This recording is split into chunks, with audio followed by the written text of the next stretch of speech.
Hello everyone, कैसे हैं आप सब। तो आज की इस क्लास में आप सबके लिए क्लास 12 हिंदी 100 मार्क्स का 50 वायरल क्वेश्चन लेकर आ चुका हूं। और इस 50 वायरल क्वेश्चन में ऐसे क्वेश्चंस को लेकर आया हूं जिनसे आपको सीधे क्वेश्चन बोर्ड एग्जाम और सेंट्रल एग्जाम में पूछे जाने वाले हैं। इसलिए आप लोग आज की इस क्लास को पूरा देखिएगा। क्लास अच्छी लगे तो आपको लाइक कर देना है और अपने दोस्तों में आपको शेयर भी कर देना है। अगर आपने इस चैनल को अभी तक सब्सक्राइब नहीं किया तो आपको सब्सक्राइब कर लेना है, क्योंकि इस चैनल पर आप सबके लिए उन सभी क्वेश्चन को लेकर आने वाला हूँ जिनसे आपको सीधे क्वेश्चन बोर्ड एग्जाम में देखे जाने वाले हैं। इसलिए आप लोग पूरे क्लास को देखिएगा और क्लास अच्छी लगे तो आपको लाइक जरूर से कर देना है। तो बिना टाइम को वेस्ट किए हम लोग क्वेश्चन की ओर चलेंगे। अगर आपको आंसर पता होगा तो साथ साथ में कमेंट बॉक्स में देते चलना है, और नहीं पता है तो आपको स्क्रीनशॉट जरूर से ले लेना है। तो यहाँ पे फर्स्ट क्वेश्चन स्क्रीन पे आ चुका है, देखिए और सही आंसर बताने की कोशिश कीजिए कौन सा होगा। तो यहाँ पे फर्स्ट क्वेश्चन स्क्रीन पे आ चुका है, पूछा गया है कि कौन सी रचना मलियज की नहीं है। तो इनमें से कौन सी रचना है जो मलियज की नहीं है, आप सबको यहाँ पे बताने हैं। तो यहाँ पे ऑप्शन को देखिए, फिर करेक्ट आंसर बताइए कमेंट बॉक्स में कौन सा होगा। तो बिल्कुल यहाँ पे ऑप्शन नंबर डी हो जाएगा, नहीं सुनो राधिके। ये जो रचना है ये मलियज की नहीं है, बाकी ये तीनों रचनाएं क्या है, मलियज द्वारा लिखित है। जी हाँ, तो बढ़ेंगे हम लोग नेक्स्ट क्वेश्चन, क्वेश्चन नंबर 2 की ओर। तो क्वेश्चन नंबर 2 को भी देखिए और आंसर दीजिए कौन सा ऑप्शन राइट होगा। पूछा गया है कि पंडित राम अवतार क्या थे। तो पंडित राम अवतार क्या थे यहाँ पे आपको बताने हैं। ज्योतिषी, वैद्य, राजनेता या ज्योतिषी और वैद्य दोनों। यहाँ पे कौन सा ऑप्शन राइट हो जाएगा, बिल्कुल ऑप्शन नंबर डी हो जाएगा। जी हाँ, यानी जो पंडित राम अवतार थे वो ज्योतिषी भी थे और वैद्य भी थे। चलिए बढ़ेंगे हम लोग नेक्स्ट क्वेश्चन, क्वेश्चन नंबर 3 की ओर। जी हाँ, 3 भी आ चुका है, जो कि काफी इंपॉर्टेंट क्वेश्चन है। क्या पूछा गया है, जय कृष्ण मूर्ति का जन्म कब हुआ था। जय कृष्ण मूर्ति जिनका पूरा नाम क्या है, जिद्दू कृष्ण मूर्ति। तो इनका जन्म कब हुआ था यहाँ पे आपको बताने हैं। तो 3 में ऑप्शन नंबर ए बिल्कुल राइट हो जाएगा, नहीं 12 में 1895 ईस्वी को। चलिए पढ़ेंगे हम लोग नेक्स्ट क्वेश्चन, क्वेश्चन नंबर 4 की ओर। जी हाँ, 4 भी आ चुका है। पूछा गया है कि पद्मावत के रचनाकार हैं। तो इनमें से कौन पद्मावत के रचनाकार हैं, यानी पद्मावत को किसने लिखा है। यहाँ पे 4 में ऑप्शन नंबर ए हो जाएगा, नहीं मलिक मोहम्मद जायसी। तो अब पढ़ेंगे हम लोग नेक्स्ट क्वेश्चन, क्वेश्चन नंबर 5 की ओर। जी हाँ, 5 को देखिए, फिर आंसर दीजिए कौन सा ऑप्शन राइट होगा। पूछा गया है कि सूरदास के गुरु का क्या नाम था, यानी सूरदास के गुरु का आपको नाम बताने की इनमें से क्या नाम था। 5 में ऑप्शन को देखिए, फिर करेक्ट आंसर बताइए। बिल्कुल आप सबने सही आंसर दिया है, यानी वल्लभाचार्य हो जाएगा। तो सूरदास के गुरु का क्या नाम था, वल्लभाचार्य था। चलिए पढ़ेंगे हम लोग क्वेश्चन नंबर 6 की ओर। यहाँ पे 6 को भी देख लीजिए, फिर आंसर कीजिए कौन सा ऑप्शन राइट होगा। तुलसीदास का मूल नाम क्या था। तो तुलसीदास का जो मूल नाम यानी जो वास्तविक नाम था यहाँ पे क्या था आपको बताने हैं। तो इस क्वेश्चन को मैं आपको बार बार करा चुका हूँ, इसलिए आपको इसका आंसर पता होना ही चाहिए। यहाँ पे 6 में हो जाएगा ऑप्शन नंबर बी, यानी राम बोला था। चलिए बढ़ते हम लोग क्वेश्चन नंबर 7 की ओर। 6 हो चुका है, आप 7 को देख लीजिए, फिर आंसर कीजिए कौन सा राइट होगा। भक्तमाल की रचयिता कौन है। तो इनमें से कौन भक्तमाल की रचयिता है आप सबको बताने हैं। तो भक्तमाल को किसने लिखा है, कबीरदास, गुरु नानक, रैदास या नाभादास। तो यहाँ पे 7 में हो जाएगा ऑप्शन नंबर डी, यानी भक्तमाल के रचयिता कौन है, भक्तमाल के यानी नाभादास है। चलिए अब देख लेंगे हम लोग नेक्स्ट क्वेश्चन, क्वेश्चन नंबर 8 को। जी हाँ, तो 8 भी आ चुका है। पूछा गया है कि भूषण के पिता का नाम था। तो भूषण के पिता का नाम क्या था यहाँ पे आपको बताने हैं। तो ऑप्शंस को देखिए, फिर करेक्ट आंसर बताइए कौन सा ऑप्शन राइट होगा। तो बिल्कुल यहाँ पे 8 में हो जाएगा ऑप्शन नंबर ए, यानी भूषण के पिता का नाम रत्नाकर त्रिपाठी था। चलिए बढ़ेंगे हम लोग नेक्स्ट क्वेश्चन, क्वेश्चन नंबर 9 की ओर। जी हाँ, तो 9 को भी देखिए, फिर आंसर कीजिए कौन सा राइट होगा। जयशंकर प्रसाद किस वाद के कवि थे। तो जयशंकर प्रसाद कौन से वाद के कवि थे यहाँ पे आपको बताने हैं। छायावाद, प्रगतिवाद, प्रयोगवाद या अति यथार्थवाद। इनमें से कौन सा ऑप्शन राइट 9 में राइट हो जाएगा।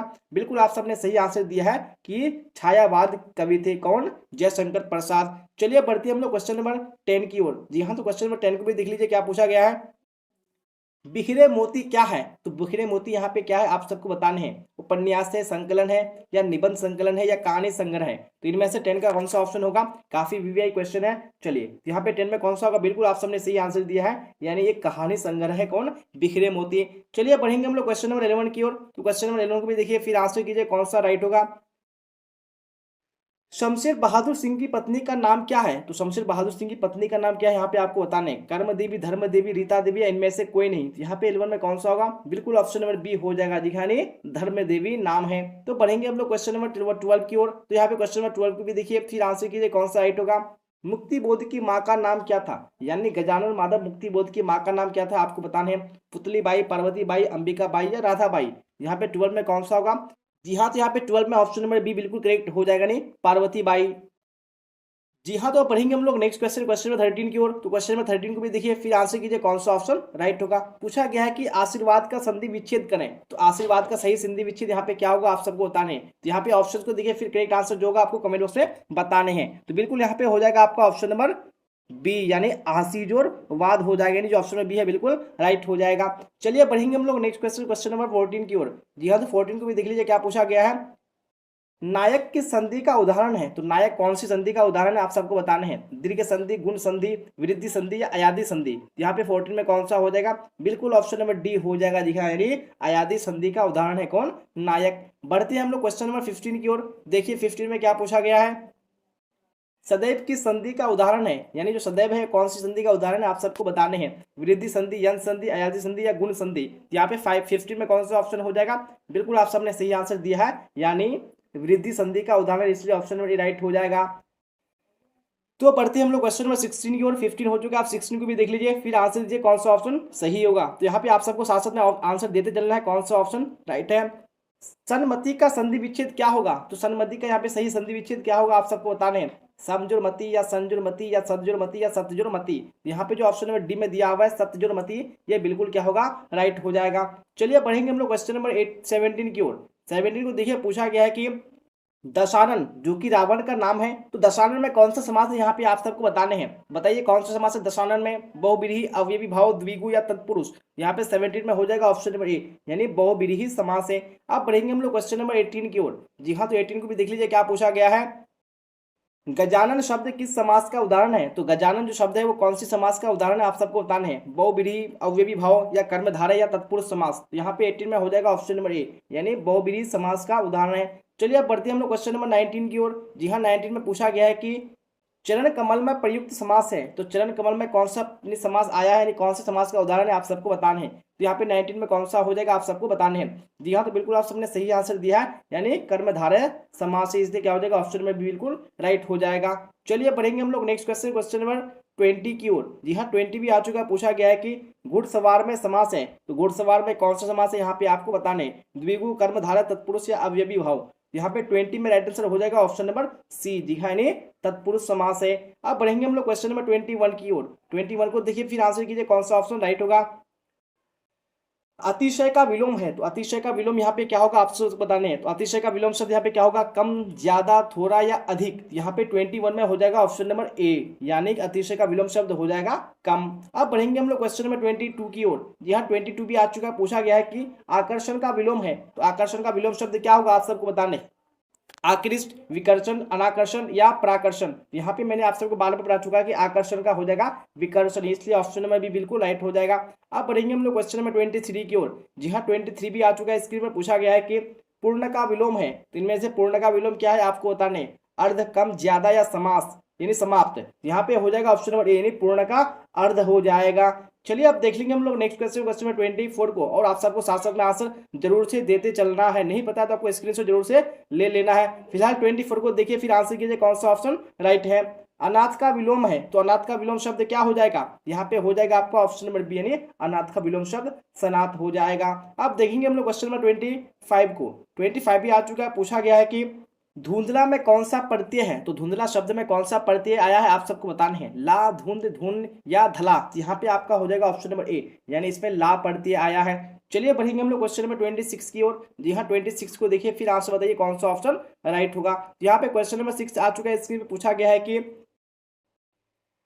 निम्नलिखित पद एक प्रत्यय लगने से बने हैं, इनमें से कौन सा पद गलत है। यानी यहाँ पे जो शब्द दिया हुआ है सब एक प्रत्यय लगने से बना है, लेकिन इनमें से कौन सा पद है जो यहाँ पे गलत है। तो मैं बता दूं कि यहाँ पे जो दैविक है, दैविक में भी एक प्रत्यय लगा है, सामाजिक में भी एक प्रत्यय लगा है और भौमिक में भी एक प्रत्यय लगाया है। इसलिए यहाँ पे होगा क्या होगा, इनमें से कोई सा भी कथन यानी जो कोई सा भी पद गलत नहीं है, इसलिए क्या होगा ऑप्शन में डी बिल्कुल राइट हो जाएगा। चलिए बढ़ेंगे हम लोग नेक्स्ट क्वेश्चन, क्वेश्चन में 27 की ओर। जी हाँ, 27 भी आ चुका है। पूछा गया है कि विज्ञान में कौन सा प्रत्यय है, तो विज्ञान में कौन सा प्रत्यय आया है आप सबको बताने हैं। अन, विज, आन या वी। तो यहाँ पे आपका हो जाएगा ऑप्शन नंबर सी, यानी विज्ञान में आन प्रत्यय आया है। अब बढ़ते हैं हम लोग क्वेश्चन नंबर 28 की ओर। 28 की देखिए क्या बोला गया है, निर्वासित में प्रत्यय है, तो निर्वासित में कौन सा प्रत्यय आया है आप सबको बताने। इक, नि, सित या इत। यहाँ पे 28 में हो जाएगा ऑप्शन नंबर डी।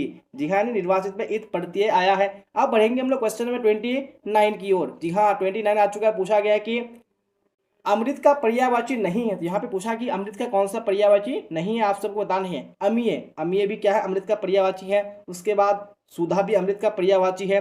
उसके बाद यहाँ पे दिया हुआ है पीयूष, ये भी अमृत का पर्यायवाची है, लेकिन रसाल अमृत का पर्यायवाची नहीं है, इसलिए क्या होगा ऑप्शन नंबर डी राइट हो जाएगा। अब बढ़ेंगे हम लोग क्वेश्चन नंबर 29 हो चुका है। 30 को देख लेंगे। पूछा गया है कि हाथी का पर्यायवाची नहीं है, तो इनमें से कौन हाथी का पर्यायवाची नहीं है आप सबको बताने। तो आप सबने पढ़ा होगा तो आपको इसका आंसर पता ही होगा, क्योंकि जो गज है ये भी हाथी का पर्यायवाची होता है, कुंभी भी होता है, वारण भी होता है, लेकिन जो हस्त है ये पर्यायवाची नहीं होता, इसलिए क्या हो जाएगा ऑप्शन नंबर बी बिल्कुल राइट हो जाएगा। अब पढ़ेंगे हम लोग नेक्स्ट क्वेश्चन, क्वेश्चन नंबर 31 की ओर। 31 में पूछा गया है कि काठ का उल्लू मुहावरा का क्या अर्थ है। तो इस मुहावरे का अर्थ क्या है आप सबको बताने, काठ का उल्लू, यहाँ पे हो जाएगा ऑप्शन नंबर सी यानी मूर्ख।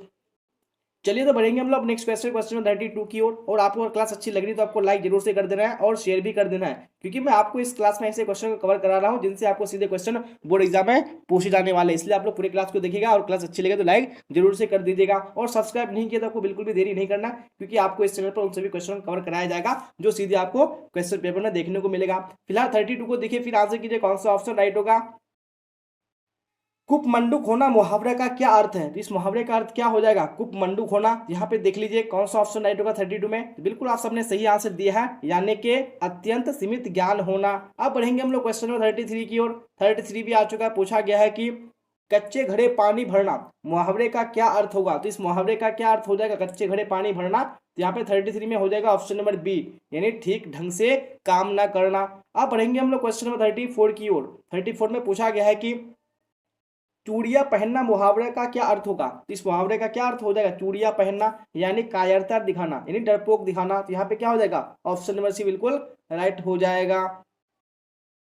अब बढ़ते हैं हम लोग क्वेश्चन नंबर 35 की ओर। जी हाँ 35 को भी देख लीजिए और आंसर कीजिए कौन सा राइट होगा। रात्रि का पर्यायवाची है, तो इनमें से कौन रात्रि का पर्यायवाची है आपको बताने, छपा, तमिचर, अमा या विभावरी। तो यहाँ पे हो जाएगा आपका ऑप्शन नंबर डी, यानी विभावरी जो है क्या है रात्रि का यानी रात का पर्यायवाची शब्द है, इसलिए ऑप्शन नंबर डी हो जाएगा। अब बढ़ेंगे हम लोग क्वेश्चन नंबर 36 की ओर। 36 में पूछा गया है कि इंद्र का पर्यायवाची है, इनमें से कौन इंद्र का पर्यायवाची है आपको बताना है। बाजीगर ये नहीं है, राजराज ये भी नहीं है, विनायक ये भी नहीं है, लेकिन यहाँ पे जो ऑप्शन नंबर सी में दिया हुआ है मधुआ, ये क्या है इंद्र का पर्यायवाची, इसलिए ऑप्शन नंबर सी बिल्कुल राइट हो जाएगा। अब पढ़ेंगे हम लोग क्वेश्चन नंबर 37 की ओर। 37 में पूछा गया है कि बेईमान में कौन सा उपसर्ग है। तो बेईमान में कौन सा उपसर्ग आया है, तो यहाँ पे आपका हो जाएगा ऑप्शन नंबर सी, यानी बे आया है। चलिए पढ़ेंगे हम लोग नेक्स्ट क्वेश्चन, क्वेश्चन नंबर 38 की ओर। जी हाँ 38 में पूछा गया है कि किस शब्द में उपसर्ग का प्रयोग हुआ है। इनमें से कौन सा शब्द है जिसमें उपसर्ग का प्रयोग हुआ आप सबको बताना है। तो यहाँ पे देख लीजिएगा कि लाभदायक, इसमें प्रत्यय लगा है, पढ़ाई में भी प्रत्यय लगा है, अपनापन में भी क्या लगा है प्रत्यय लगा है, लेकिन यहाँ पे जो उपकार शब्द है इसमें क्या लगा है उपसर्ग लगा है, जो कि उप लगा है, इसलिए क्या होगा ऑप्शन नंबर ए बिल्कुल राइट हो जाएगा। अब बढ़ेंगे हम लोग नेक्स्ट क्वेश्चन, क्वेश्चन नंबर 39 की ओर। जी हाँ 39 में पूछा गया है कि विज्ञान में कौन सा उपसर्ग है। तो विज्ञान में कौन सा उपसर्ग है आप सबको बताने हैं। तो 39 को देखिए फिर आंसर कीजिए, यहाँ पे कौन सा हो जाएगा। बिल्कुल आप सबने सही आंसर दिया है, यानी वी। यहाँ पे विज्ञान में क्या हो जाएगा उपसर्ग वी हो जाएगा। और प्रत्यय पूछेगा तो यहाँ पे क्या हो जाएगा यानी आन हो जाएगा, जो कि हम लोगों ने कवर कर चुका है। फिलहाल देखेंगे आप क्वेश्चन नंबर 40 को। देखिए 40 में क्या पूछा गया है, प्रतिकूल शब्द में कौन सा उपसर्ग प्रयुक्त है। तो प्रतिकूल शब्द में कौन सा उपसर्ग आया है यहाँ पे आप सबको बताने हैं। तो 40 में हो जाएगा आपका ऑप्शन नंबर डी, यानी प्रति आया है। चलिए पढ़ेंगे हम लोग नेक्स्ट क्वेश्चन, क्वेश्चन नंबर 41 की ओर। जी हाँ 41 में पूछा गया है कि संयोगिता स्वयंवर रचना है। तो संयोगिता स्वयंवर किसकी रचना है आप सबको बताने हैं, बालकृष्ण भट्ट की या प्रताप नारायण मिश्र की या श्रीनिवास दास की या मैथिली शरण गुप्त की। यहाँ पे कौन सा हो जाएगा 41 में। बिल्कुल आप सबने सही आंसर दिया है, यानी श्रीनिवास दास की, इसलिए ऑप्शन नंबर सी होगा बिल्कुल राइट। अब पढ़ेंगे हम लोग नेक्स्ट क्वेश्चन, क्वेश्चन 42 की ओर। जी हाँ तो 42 भी स्क्रीन पे आ चुका है। पूछा गया है कि सूबेदार हजारा सिंह के लड़के का नाम था। तो सूबेदार हजारा सिंह के लड़के का नाम क्या था आप सबको बताने हैं। तो 42 में देखिए कौन सा ऑप्शन राइट होगा आप सबको बताने हैं। बिल्कुल आप सबने सही आंसर दिया है, यानी बोधा सिंह था।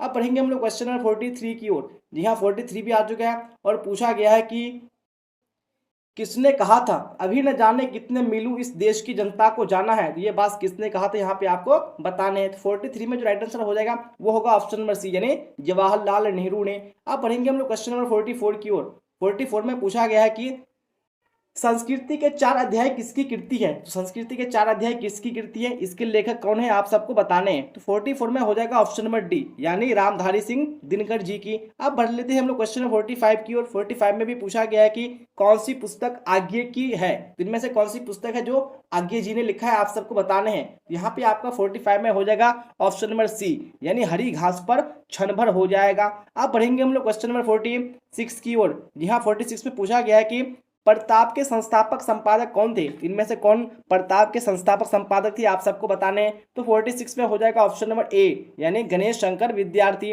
अब बढ़ेंगे हम लोग क्वेश्चन नंबर 47 की ओर। 47 में पूछा गया है कि गांधी जी चंपारण में कब आए? तो गांधी जी चंपारण आए थे वो कौन से ईस्वी में आए थे यहाँ पे आपको बताने हैं। तो आप सबने पढ़ चुका होगा कि 1917 ईस्वी में आए थे, लेकिन वो आए थे अप्रैल 1917 ईस्वी में, इसलिए क्या हो जाएगा ऑप्शन नंबर डी बिल्कुल राइट हो जाएगा। अब देख लेंगे हम लोग क्वेश्चन नंबर 48 को।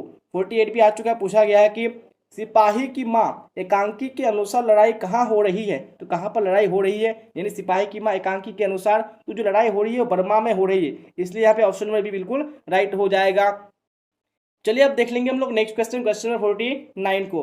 49 में पूछा गया है कि कौन सी पुस्तक नामवर सिंह की नहीं है? तो इनमें से कौन सी पुस्तक है जिसके लेखक नामवर सिंह नहीं है, यहाँ पे आप सबको बताने हैं। तो यहाँ पे आपका हो जाएगा ऑप्शन नंबर सी यानी त्रिज, क्योंकि त्रिज को उदय प्रकाश ने लिखा है। चलिए बढ़ेंगे हम लोग नेक्स्ट क्वेश्चन, क्वेश्चन नंबर 50 की ओर, जो कि आज की क्लास का आखिरी क्वेश्चन है। क्या पूछा गया है?